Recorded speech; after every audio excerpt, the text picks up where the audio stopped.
دین کے نام پر دنیا کمانے والے ریاکاروں کو سخت تنبیہ۔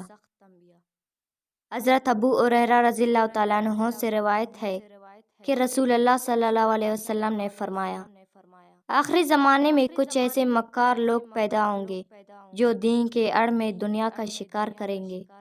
وہ لوگوں پر اپنے درویشی اور مسکینی ظاہر کرنے اور ان کو متاثر کرنے کے لیے بھیڑوں کی کال کا لباس پہنیں گے۔ ان کی زبانیں شکر سے زیادہ میٹھی ہوگی، مگر ان کے سینوں میں بیڑیوں کے سے دل ہوگی۔ اللہ تعالیٰ کا ان کے بارے میں فرمان ہے، کیا وہ لوگ میرے ڈیل دینے سے دھوکے کھا رہے ہیں یا مجھ سے نڈر ہو کر میرے مقابلے میں جرأت کر رہے ہیں؟ پس مجھے اپنی قسم ہے کہ میں ان مکاروں پر انہی میں سے ایسا فتنہ کھڑا کروں گا جو ان کے عقل مندوں اور داناؤں کو بھی حیران بنا کے چھوڑے گا۔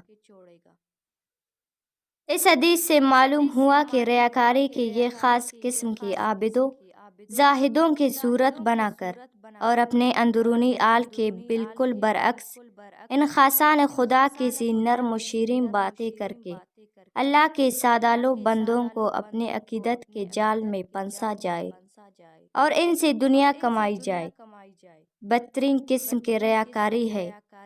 اور ایسے لوگوں کو اللہ تعالیٰ کی تنبیہ ہے کہ وہ مرنے سے پہلے اس دنیا میں بھی سخت فتنوں میں مبتلا کیا جائے۔